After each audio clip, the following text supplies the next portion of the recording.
नमस्कार, मैं रघुनाथ प्रसाद आज मैं उपस्थित हूँ एक बहुत ही महत्वपूर्ण इशू को लेकर, और वो है संघ लोक सेवा आयोग के द्वारा आयोजित सिविल सर्विसेज के डाटा एनालिसिस के संबंध में कि किस सेक्टर के बच्चे उसमें बड़ी संख्या में कम्पीट करते हैं। तो मैं सबसे पहले तो ये बतला दूं कि भारत सरकार की जो सबसे महत्वपूर्ण सेवा है और जो परीक्षा है वो संघ लोक सेवा आयोग के द्वारा आयोजित हर वर्ष आयोजित सिविल सर्विसेज परीक्षा है, जिसमें लगभग 22 तरह की सेवाएं सम्मिलित हैं। All India service, IAS, IFS, IPS, group A services, IAS, IRS, railway की 4 तरह की सर्विसेज, डिफेंस की भी 3-4 तरह की सर्विसेज, इसके अतिरिक्त पोस्टल वगैरह की सर्विसेज है। भारत सरकार की जो भी महत्वपूर्ण मंत्रालय हैं उससे कनेक्टेड हैं, उनकी सेवाएं हैं। ग्रुप बी में ये दैनिक सेवा है, पौंडीचेरी सिविल सर्विस और पुलिस सर्विस है। तो इस परीक्षा के प्रति सभी लोग आकर्षित होते हैं। लाख विद्यार्थी, लगभग हर वर्ष 10 लाख विद्यार्थी इसमें फॉर्म भरते हैं। अपियर होने वाले भी कैंडिडेट की संख्या पीटी में 5 लाख से ऊपर हुआ करती है। अब एक एनालिसिस हुआ है कि वर्ष 2014 से लेकर 2019 तक जो लाल बहादुर शास्त्री राष्ट्रीय प्रशासनिक अकादमी है मसूरी में, उसमें जो फाउंडेशन कोर्स में जिन लोगों ने ट्रेनिंग ली, ऑफिसर्स ट्रेनिंग, तो मैं एक एनालिसिस जो दी प्रिंट में छपा है 11/8/2020 उसके आधार पे मैं एक एनालिसिस आपके समक्ष प्रस्तुत कर रहा हूँ कि वर्ष 2014 में 285 अफसर्स ट्रेनी थे फाउंडेशन कोर्स के लिए, जिसमें 171 सर्विस बैकग्राउंड के थे, जो प्रतिशत आता है 60। सर्विस बैकग्राउंड क्या है?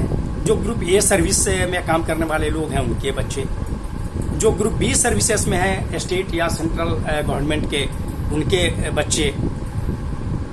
उसके बाद group C government of India और गवर्नमेंट ऑफ स्टेट्स के बच्चे, या अनक्लासिफाइड जो पहले डी कहलाता था, उनके बाद बच्चे, ये 60% है। अब उसमें कुछ संख्या जुड़ती जा रही है जो प्राइवेट सेक्टर्स के भी, और गवर्नमेंट सेक्टर में जब कह रहा हूँ तो उसमें गवर्नमेंट सेक्टर चाहे सेंटर या स्टेट हो, उनके जो अंडरटेकिंग्स हैं उनके भी परिवार बच्चे हैं। तो मैं अब ये बतलाऊं कि 2015 का एनालिसिस है कि 350 ऑफिसर्स ट्रेनीज में 200 सर्विस बैकग्राउंड के थे, जो प्रतिशत आता है 57.14%। 2016 में 377 ट्रेनी ऑफिसर्स में 208 है सर्विस बैकग्राउंड के, और उसका परसेंटेज है 55.1%। 2017 में 369 ऑफिसर्स ट्रेनी, 212 सर्विस सेक्टर, ये परसेंटेज है 57.4%। 2018 का डाटा अवेलेबल नहीं हो पाया। 2019 का डाटा है 326 जो अफसर्स ट्रेनी फाउंडेशन कोर्स में सम्मिलित हुए, उनमें सर्विस बैकग्राउंड के 166 बच्चे थे, बेटे बेटियां थे, जो 50.9% है। अब मैं आपको ये बताऊं कि 2019 तक मसूरी में आईएएस, आईएफएस ऑफिसर्स के लिए इंट्रोडक्टरी कोर्स था। अब भारत सरकार ने निर्णय लिया है कि जो भी ग्रुप ए सर्विसेज वगैरह है, सभी के ऑफिसर्स फाउंडेशन कोर्स में उसमें सम्मिलित होंगे। और ये अच्छी बात है, पहले भी यही होता था कि सभी लोगों को फाउंडेशन कोर्स में 3 महीने के लिए वहां जाना पड़ता था, कि ताकि सभी का इंटरैक्शन हो। अब मैं बतलाता हूं कि गवर्नमेंट सेक्टर के आखिर इतने बड़ी 50% से एबव तो निश्चित तौर पर क्यों कम्पीट करते हैं। तो जो ग्रुप ए के बच्चे, ऑल इंडिया सर्विसेज के बच्चे, उनके बच्चे तो निश्चित तौर पर अपने माता पिता के स्टेटस को देखते हैं, उससे प्रभावित होते हैं। उनकी पढ़ाई लिखाई चूँकि अच्छे शिक्षण संस्थाओं में होती है, इसलिए वो स्वाभाविक तौर पर उधर मुड़ते हैं। ग्रुप बी सर्विसेज के अफसर्स चूँकि साथ काम करते हैं ऑल इंडिया सर्विस के अफसर्स के साथ या ग्रुप ए अफसर्स के साथ, तो उनके भी मन में एक लालसा होती है कि काश मेरे भी बच्चे ग्रुप ए में डायरेक्ट आते। इसी तरह जो ग्रुप सी में है, चाहे वो पीए में काम कर रहे हो, स्टेनो में काम कर रहे हो, सहायक में काम कर रहे हो, सेक्शन अफसर हो, सुपरवाइजरी अफसर्स हों, उनके भी मन में एक लालसा रहती है, उनको एक वातावरण मिलता है कि काश मेरा भी बच्चा IAS होता, IFS होता, IPS होता, ग्रुप A होता, तो निश्चित तौर पर वो अपने बच्चे को प्रेरित करते हैं। अनक्लासिफाइड जो बच्चे, चाहे वो परिचारी के रूप में काम करते हों, चालक के रूप में काम करते हों, उनके मन में भी एक लालसा होती है कि मैं जिनके साथ काम कर रहा हूँ, जिनके अधीन काम कर रहा हूँ, ग्रुप A अफसर के साथ, खास मेरे बच्चे भी उसमें आते, तो वातावरण का प्रभाव पड़ता। जो एलाइड सर्विसेज की ओर निश्चित तौर पर जो सर्विस सेक्टर के बच्चे हैं, A, B, C और अनक्लासिफाइड के, वो आकर्षित स्वाभाविक तौर पर होते हैं।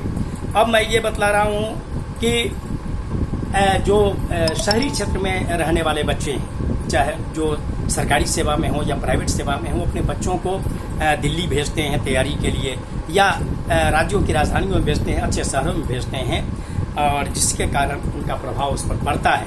लेकिन जो ग्रामीण क्षेत्रों में जो किसान हैं, जो मजदूर हैं, चाहे शहरी क्षेत्र में भी मजदूर हैं, वो अपने बाल बच्चों को शहरी वातावरण में लाकर तैयारी नहीं करा पाते। मैं बहुत ही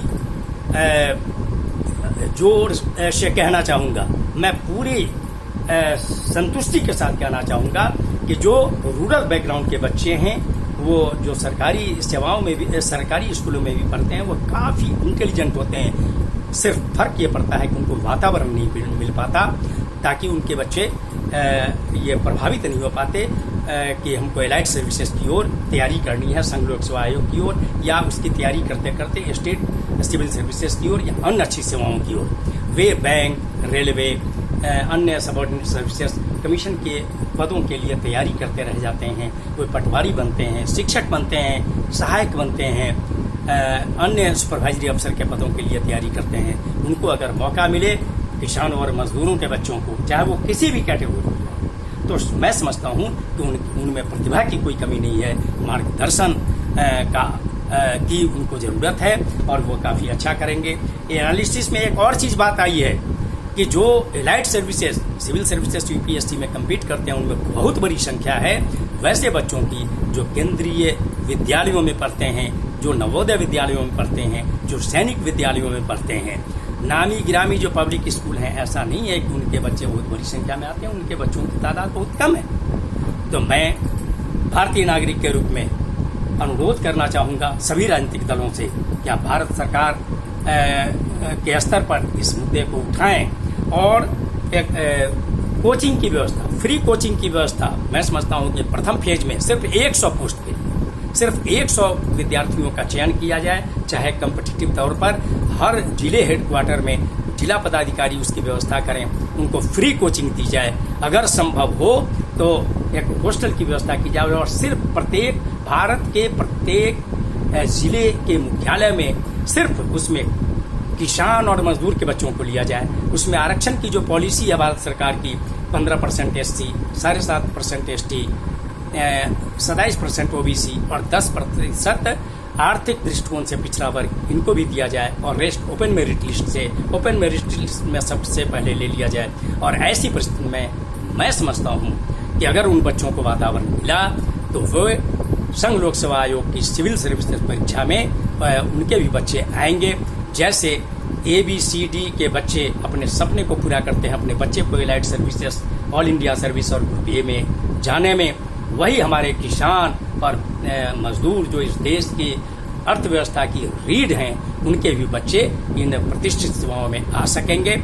साथ ही उसकी तैयारी करते करते कोचिंग में, जिला मुख्यालय में जो सरकार फ्री कोचिंग देगी, फ्री हॉस्टल व्यवस्था देगी, फ्री लॉजिंग फूडिंग होगी, तो मैं समझता हूँ कि वो भारत सरकार के जो UPSC के द्वारा संचालित जो महत्वपूर्ण सिविल सर्विसेज परीक्षा है, इसके साथ ही प्रत्येक राज्य के सिविल सर्विसेज परीक्षा और बैंक की परीक्षा, रेलवे, सभी कहीं ना कहीं उनका आएगा, लेकिन उनका फर्स्ट मोटो होगा allied services, all India services, group A services में संघ लोक सेवा आयोग में जाना। मैं समझता हूँ कि आपको ये वीडियो अच्छा लगा हो तो निश्चित रूप से ये शेयर करेंगे, लाइक करेंगे, सब्सक्राइब करेंगे, बेल आइकन को टच करेंगे। आप सभी लोगों को बहुत बहुत धन्यवाद। जय हिंद।